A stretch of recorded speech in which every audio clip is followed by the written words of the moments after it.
Yo, what's going on, boys? Welcome back to episode 5 of the Juicecast. In this episode, we're going to be talking about a bunch of different things. UFC Winnipeg, Yuri Prohaska. We're going to be talking about Paulo Costa, Khamzat Chimaev. There's a lot of different things we're going to get into in this episode, but the first thing that I wanted to touch upon slightly is Yuri Prohaska in that main event. Now, obviously, I touched upon it a little bit more in depth in our last episode of the Juicecast, but essentially, I have a feeling there's a possibility that Yuri Prohaska may never be the same after that sort of a performance because, for one, he really relies on his chin, and obviously he's taken a ton of damage throughout the years, and especially he got colded in his last fight versus Carlos Holberg.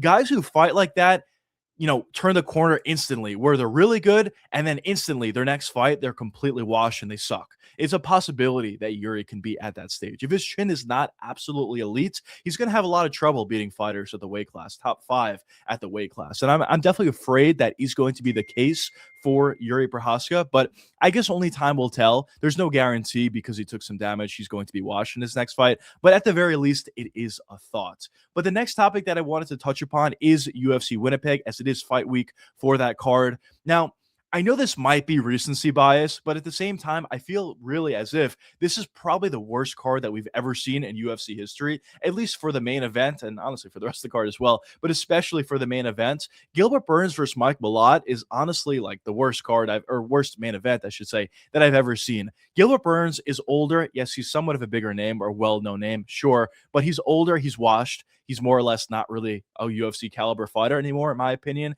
And as for Mike Malott, I never really was that high on him. Obviously, he had a couple of performances in the past where he looked decent, but for the most part, I think when he goes out there, you kind of know what you're going to get. It's kind of just a low volume sort of fighter that if he lands his shots, he'll be able to win the fight. But if he doesn't land his shots and, he's not able to have a lot of success, I guess it's going to be some sort of a slower sort of fight and just a very boring performance. I thought his fight against Kevin Holland was very unimpressive, especially considering Kevin Holland was completely, useless, or at the very least compromised, I guess would be a better word, after that first round or after he got groin shotted multiple times. And still Mike Malott couldn't take advantage of that. I just really haven't seen a Mike Malott performance that left me saying, wow, this guy's really good. So because of that, obviously I get what the UFC is doing. They're trying to build up a Canadian star, because they don't really have many great Canadian fighters, but I just think it's a bit ridiculous to have it as the main event of a fight night card, and especially considering it's not even in the Apex. I know a lot of Apex cards are really, really bad. The main events don't really make much sense. The rest of the cards suck, but at least those are in the Apex. The UFC doesn't really have to sell tickets for them. They have to sell a couple, but not the same as like a stadium. But the fact that they're going to Winnipeg, going to a stadium, and still putting on this bad of a card is definitely not a great sign. And honestly, I know we were talking about this a lot. Maybe you guys are tired about this topic, but we were talking about it a lot in previous episodes of the Juicecast. But I really do feel as if we're starting to see more and more cards to the level of UFC Winnipeg as compared to at the level of UFC 327. There's less and less really high level cards and more worse and more boring cards. And it's unfortunate. It's an unfortunate trend, but it's something that has been more and more common as of late. And I don't think there's really anything that we can do as fans outside of maybe just boycotting it and not watching it. But for being honest, that's not super realistic. The hardcores are going to watch the fights. I'm probably going to be watching the fights as well. As much as I complain about these cards, I'll probably end up watching UFC Winnipeg, and it kind of just is what it is. We can just only hope that the cards get better as time does progress. Towards the end of the year, I'm sure it'll get better. Obviously, a lot of these pay-per-views coming up are really good, but you're going to get these cards like UFC Winnipeg that are just really bad and boring. But the next topic that I wanted to touch upon kind of tails off this a little bit, but does Dana get too much hate? Now, I know a lot of people, including myself, have put together a lot of videos criticizing Dana White and the UFC. I've been talking about a lot about this on my main channel, on my live streams, on the second channel, on the Juicecast. There's been a lot of discussion about the UFC and their lack of effort as of late. And I think that's all legitimate. But somebody asked me this in a live stream one day, and I think it's an interesting question. And they asked essentially, does Dana get too much hate? Has the pendulum swung too far in the other direction? And in my opinion, honestly, I think the answer is yes. I do think he gets a little bit too much hate. I think all the things that I talk about in my videos, all the things that we've mentioned in this video and the live streams, they're all fair. There's no question about it. But at the same time, there has been a lot that Dana White has done right over the years. Obviously, he has. If not, we wouldn't be watching the UFC at this point. It wouldn't be a product that a lot of us care about. But he's done a great job over the years of putting the biggest fights together, putting the best fighting the best, putting together great cards, doing a great job with the production, with the broadcast, the weigh-ins. There's a lot of different things that Dana White has done a great job on. But there's definitely two sides to each story, and there definitely are fair criticisms to give Dana White. But I do think it is kind of fair to say that he gets a little bit too much hate. Not literally every single thing that Dana White does or the UFC does at this point is a negative. Obviously, there's a lot of good things they do. Like, for example, UFC 327 was a great card, I thought. UFC 328 looks like a really, really good card as well on paper. And there's still a lot that they do right. The White House card, I'm sure, will be pretty good. I'm sure the second half of the year is going to be really good, especially the very end of the year is going to be really good. So, yeah, I think it's fair to say he gets a bit too much criticism, but it doesn't mean that you can't criticize him at all, because there's a lot of things to criticize Dana White on. But the next topic that I wanted to touch upon is Paulo Costa versus Khamzat Chimaev. Now, this is a very interesting one, just because this is not something I thought I would be talking about before UFC 327, but honestly, I feel like UFC 327 played out as perfectly as it possibly could have played out for Paulo Costa. Not only did he beat Mirzakhanov, a guy who he had beef with, and put on the best performance of his career, but also when you take a look at the main event, Carlos Prates was the winner. He knocked out Yuri Prochazka, and on top of that, he ended up tearing his ACL. So all of a sudden, that opens up a real opportunity for the light heavyweight division to put together an interim title fight. Now, if you look at everybody in the top 5 of the weight class, a lot of these guys are kind of eliminated from contention or eliminated from even competing for the light heavyweight interim title fight, because you have guys like Magomed Ankalaev, who's the number 1 contender. Yes, but at the same time, he was knocked out in his last fight. Khalil Roundtree knocked out in his last fight. Yuri Prochazka knocked out in his last fight. Mirzakhanov obviously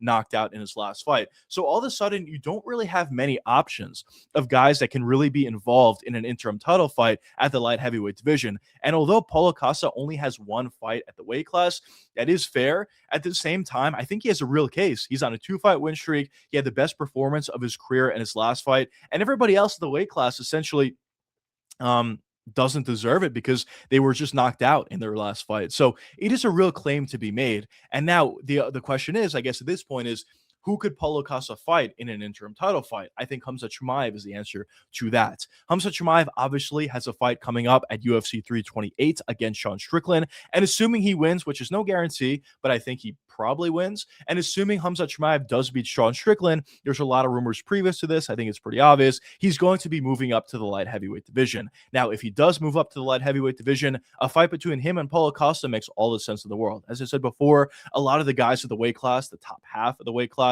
are all coming off knockout losses. So it kind of makes it difficult to sell them being involved in an interim title fight. And on top of that, Paulo Costa and Khamzat Chimaev have significant beef.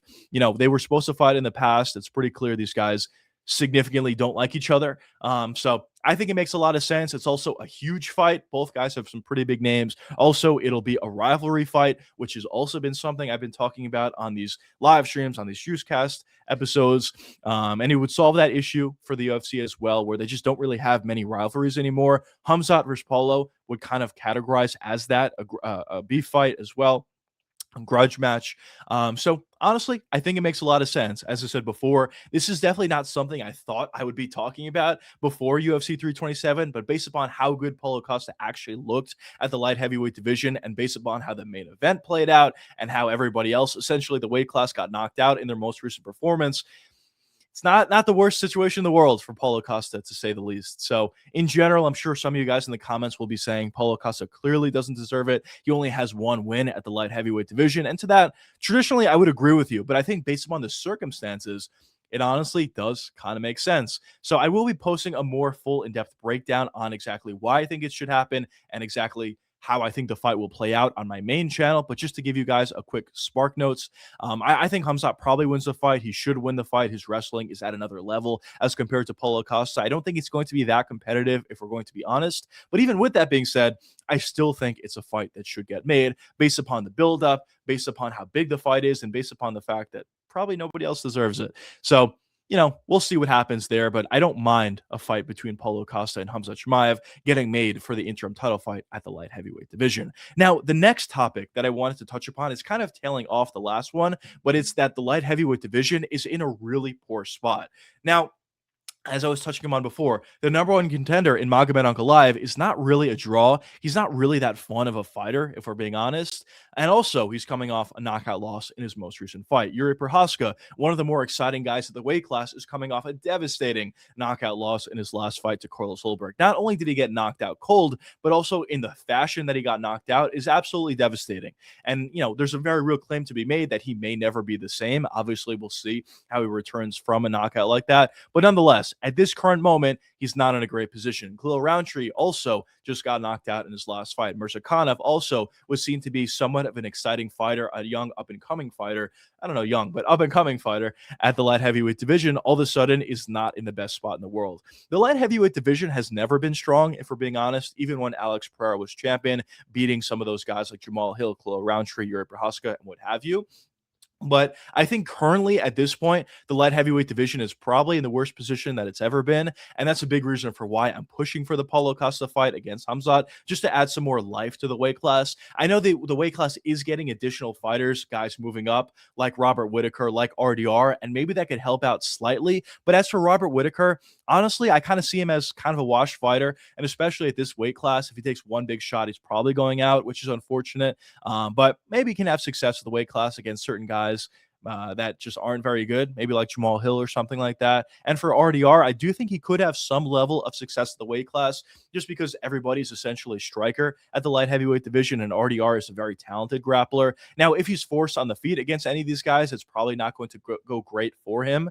But there's at the very least a path to victory for RDR and essentially all of these fights at the weight class. But in general, I think the weight class is in a really poor spot, and I would like to see improvement at the weight class. Some young up-and-comers make their way up, but at this point, we're just not really seeing that, to be honest. And even the current champion in Carlos Ulberg, just tore his ACL. I guess he put on a good performance. I give him all the credit in the world for staying calm and actually finding the finish after tearing your ACL. But with that being said, he's 35 and he's coming off an ACL tear. So he's probably going to be out for at least a year. So he'll return when he's 36. And on top of that, it's an ACL tear. There's a possibility he does rely on his athleticism. There's a possibility that when he does return, he's never going to be the same compared to what he used to be. And in general, I honestly have never been super high in Carlos Ulberg, even after his performance over Yuri Prochazka. So I don't know. The weight class is in an interesting spot. I think a lot of weight classes in the UFC at this point are not in the best spots they've ever been, to be honest. Welterweight division's great. Featherweight's really, really good, actually. Bantamweight has always been good. Flyweight is really good. There's definitely weight classes that are good, but the light heavyweight division is one of those weight classes that, honestly, I don't think is in an amazing spot. So we'll see, obviously, how everything plays out at that weight class as well. Now, looking forward outside of UFC Winnipeg this weekend, which obviously, as I said, kind of sucks. Outside of that, we do have some good cards like UFC Perth. Really excited about that one for Carlos Prates versus JDM. That's going to be a really fun fight. UFC 328, I should say, as I was touching about before, should be really good with Sean Strickland versus Khamzat Chimaev. The build-up alone for that fight is going to be super, super fun, and it's definitely something I'm really excited about. We also have Aljamain Sterling fighting relatively soon at the Apex, so we'll see how that plays out. But the cards should increase in card quality as time does progress. So we'll see, obviously, how everything does play out. But yeah, boys, this has been episode 5 of the Juicecast. I appreciate you guys for watching along. In future episodes, I definitely am going to be trying to get some additional MMA YouTubers or maybe some of my friends or something on some of these episodes of the Juicecast just to mix it up a little bit. But I appreciate you guys for watching. If you guys have any questions or have any comments about anything that I mentioned in this video or anything at all, be sure to let me know down below in the comments section. But until the next time, boys, I'll see you boys in the next one. Peace out, fellas.